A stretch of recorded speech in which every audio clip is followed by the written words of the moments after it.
નમસ્તે.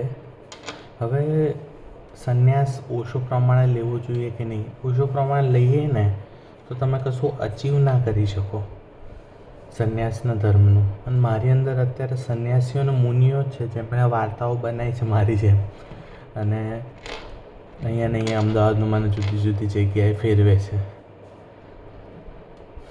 સામાન્ય વ્યક્તિએ બી ત્યાગ કરવો પડે ત્યારે સંન્યાસનું કે નોલેજેબલ હોવું અને સંન્યાસી હોવું, આ બે વસ્તુ વચ્ચે ફરક છે. તમે નોલેજેબલ હોઈ શકો, મારા પપ્પા નોલેજેબલ છે, મારા મામાઓ નોલેજેબલ છે, પણ એમનામાં એ શક્તિ નથી કે જે છે સંન્યાસી કે મુનિમાં હોય, જે મેં આ વખતે ફીલ કર્યું છે જ્યારે મેં સત પર જ કાયમ રહ્યો હું. મેં નથી રજ વાપર્યું હતું, પણ બહુ શોર્ટ પીરિયડ ઓફ ટાઈમ માટે, જ્યારે ઓપરેશન સિંદૂર થયું ત્યારે પાછો સત પર આવી ગયો હતો. એટલે સત પર રહો ને ત્યાં સુધી તમારી અંદર જૈન લાઈક સંન્યાસીઓ રહે. ઇવન હવેલીવાળા જે વૈષ્ણવ હોય છે ને એ બી નથી હોતા અમારી અંદર ક્યારે આવ્યા. એટલે આમાં કેવું છે કે અત્યારે મુનિ અને સંન્યાસીઓ પણ કન્ફ્યુઝ છે કે શું કરવું, કેમ કે દુનિયા બદલાઈ રહી છે અને કામ થઈ રહ્યું છે. વિશ્વ હિન્દુ પરિષદ તો નહીં, પણ જે હિન્દુઓ છે, જેમ નરેન્દ્ર મોદીએ ચૂંટણી વારાણસીથી કેમ લડી, કેમ કે એ એપી સેન્ટર છે અત્યારે હિન્દુઓનું હતું. હજી બી ત્યાં સંન્યાસીઓ છે, એટલે એ સંન્યાસીઓ એને સાચવે છે કે તમે અહીંયાથી લડો અને અહીંયાથી તમને જીતાડીએ અને અમારે તમારા માટે પ્રાર્થના કરીશું. એટલે અને હું બી જીવતો છું એનું કારણ એ જ છે કે મારા માટે જૈન મુનિઓને અહીંયાના સંપ્રદાયો ગુજરાતના જે બી છે કે આખા દેશના કે દુનિયાના સંપ્રદાયકો છે, મારા માટે તો દુનિયાના સંપ્રદાયો બધા છે. ધર્મ કહો કે સંપ્રદાય જે ગણો એ. આમ તો ધર્મ અને સંપ્રદાય અલગ. એક સમયમાં હિન્દુ ધર્મ છે, શૈવ સંપ્રદાય છે, શાક્ત સંપ્રદાય છે, વૈષ્ણવ સંપ્રદાય છે, સ્વામિનારાયણ સંપ્રદાય છે, એ બધા હિન્દુ ધર્મ હેઠળ આવે. સ્થાનકવાસી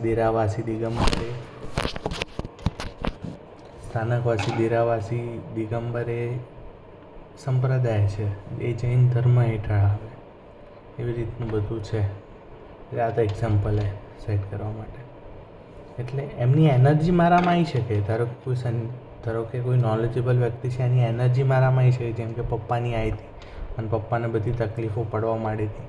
આમ તો એ પોતે કુંતલના ગયાના ડિપ્રેશનમાં હતા, પણ એ બોલતા નહોતા અને એમને સ્લીપ એપનિયા અને બધું થયું હતું કુંતલના ગયા પછી. દુઃખી હતા કુંતલના ગયાનું, એને આમ ટફ મેન બનવા ગયા અને દુઃખી રહ્યા. મેં રડી નાખ્યું હતું, એટલે હું રિલીઝ થઈ ગઈ હતી એનર્જી. એટલે રડવું જોઈએ, પુરુષે પણ રડવું જોઈએ, સારું છે રડવું પુરુષ માટે પણ. પ્રતિકભાઈ ગયા ત્યારે બધા આવ્યા હતા ત્યારે હું નહોતો રડ્યો, પણ પછીના દિવસે મોટો ઘાંટો પાડીને રડ્યો હતો પ્રતિકભાઈ ગયા એનો. એના કારણે બી મને શાંતિ થઈ હતી. એટલે રડી લેવું જોઈએ પુરુષોએ બી. હાર્ટ એટેકના કેસ છે પુરુષોમાં વધારે દેખાય છે, એનું કારણ જ એ છે કે રડતા નથી જ્યારે જરૂર હોય ત્યારે. એટલે રડી લેવું જોઈએ. બીજું કે મારી અંદર અત્યારે જૈન મુનિઓ અને સંન્યાસીઓ જ છે જે મારા માટે પ્રયત્ન કરી રહ્યા છે. મને અટકવાનું નહીં, કેમ કે ઉંમરવાળા છે ને એમને જાણવાની ઈચ્છા છે કે શું થઈ રહ્યું છે શું નહીં. અને પ્રવેશ કાં તો પગથી થાય છે કાં તો મૂલાધાર ચક્રથી થાય છે. મોસ્ટ પ્રોબેબલી પગથી થાય છે. એટલે મેં કડા પહેર્યા છે. હવે મૂલાધાર ચક્રથી જે થાય, જેની કુંડલીની જાગૃત હોય એ જ આવી શકે. એટલે મેં મારો પ્રવેશદ્વાર એ બાજુનો બી ખુલ્લો રાખ્યો જ છે.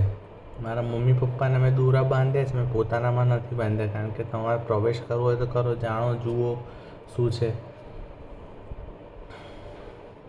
તો એમને ખ્યાલ પડ્યો ગઈકાલે કે વિવિધતામાં એકતા છે. અને જ્યારે તમે તમસ શબ્દોના ઉપયોગ કરો છો કે રજ શબ્દોનો ઉપયોગ કરો, ત્યારે જે પ્રવેશ કરી શકે છે. અને 2-3 દિવસથી મને તીખું ખાવાનું કહે છે, હું તીખું ખાઉં છું, કેમ કે એમને રજ જાણવું છે જે હત્યા થઈ છે. એટલે જે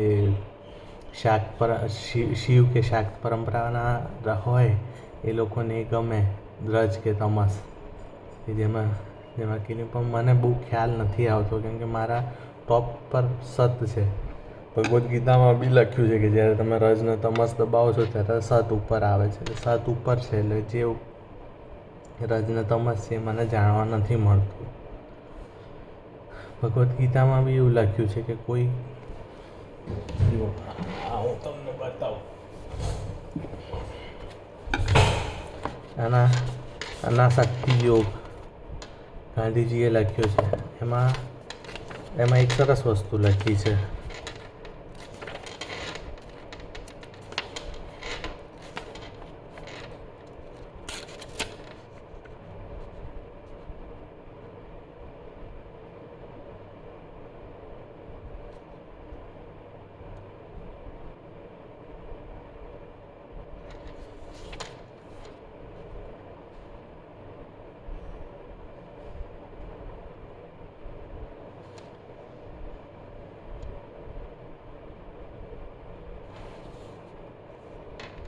જે મનુષ્ય આત્મામાં રમનારો છે, જે તેથી જ તૃપ્ત રહે છે અને તેમાં જ સંતોષ માને છે, તેને કંઈ કરવા પણ હોતું નથી. એટલે જે માત્ર આત્મા એટલે હું વિમાન થયો છું એના માટે મારે પછી બીજા કોઈ કર્મ કરવાના રહેતા નથી. હું આના થકી કશું મેળવતો બી નથી. આમાં બીજું એક બી લખ્યું છે કે કોઈ એવો વ્યક્તિ નથી કે કોઈ ઉપર ભગવાન નથી કે જે બધા આપણા હિસાબો કરે છે. જેમ ચિત્રગુપ્ત કહો કે સ્વર્ગ નર્ક કહો, પ્રકૃતિ જ બધું નોંધે છે. એ તો મેં પહેલાં બી કીધું હતું કે પંચમહાભૂત બધું નોંધે છે. એના પ્રમાણે જ પ્રકૃતિના બધા કારકો ઊભા થાય છે. ચક્રવાત થાય, ધરતીકંપ આવે કે બીજું કંઈ બી XYZ, જંગલોમાં આગ લાગે, XYZ એ મેનમેડ બી હોય પણ તો એ પ્રકૃતિ દ્વારા કરાવડાયેલું જ કાર્ય હોય છે. એટલે પ્રકૃતિથી આપણે આધીન છે. પ્રકૃતિ એ બી ત્યાગમાં માને છે એટલે તમે આટલું એ સહન કરે છે. તમે જુઓ ને આપણે આટલું બધું નિકંદન બોલાવીએ છીએ પ્રકૃતિનું, છતાં એ કશું કરતી નથી આપણી જોડે. એટલે એને નિસ્વાર્થ પ્રેમ જ છે કે પ્રકૃતિની સંસ્કૃતિથી પુરુષ અને પ્રકૃતિ બે જે સાંખ્ય દર્શનમાં કીધું છે એમ બી ભગવદ્ ગીતામાં કપિલ મુનિ જ કીધા છે કૃષ્ણએ પોતાને. એટલે એ પણ પુરુષ અને પ્રકૃતિ સાથે પ્રેમમાં હતા. ભલે ને એમની પત્નીઓ દર્શાવી કે એ બધું ભાગવત પુરાણમાં છે. મહાભારતમાં એનું કંઈ બહુ ખાસ મેન્શન હોય એવું લાગતું નથી. મેં નથી વાંચી પણ ભાગવત પુરાણમાં જ છે બધી આટલી બધી પત્નીઓ હતી ને આને છોડાય ને એ બધું કર્યું. બાકી એ મહાભારતમાં તો છે જ નહીં મેન્શન. હું પુરાણોમાં બહુ ખાસ માનતો નથી કેમ કે એ બૌદ્ધિઝમ અને જૈનિઝમને કાઉન્ટર અટેક કરવા માટે બનાવેલી ખોટી વાર્તાઓ છે. એટલે વાર્તાઓમાં દમ હશે, બધી વાતો ખોટી નહીં હોય પણ બધી વાતો સાચી પણ નહીં હોય.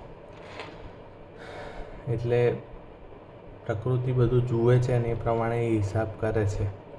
તમે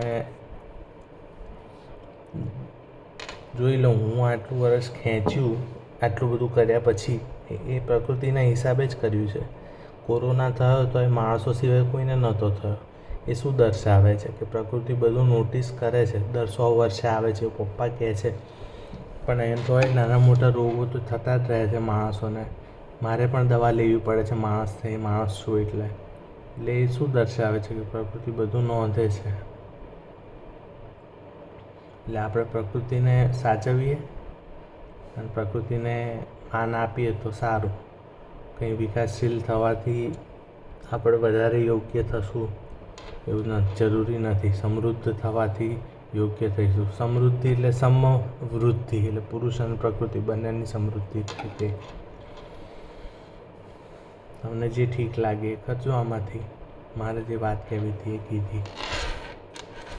હું અત્યારે તો સંન્યાસીઓ અને મુનિઓ દ્વારા જ આલિપ્ત છું, એટલે ઘેરાયેલો છું દરેક ધર્મના. જે પાદરી કહી લો કે સંત કહી લો કે બધા એમના નામ મને નથી ખબર બીજા ધર્મોના, 3-4 ખબર છે. ભીખુ કહી દો, એટલા છે. અને એ બધાનો હું સાચવું છું. એટલે થેન્ક યુ. એટલે એમાં સ્ત્રી પણ આવી ગઈ ને પુરુષ પણ આવી ગયા પાછું. એ બી પાછું અલગ નથી. Thank you.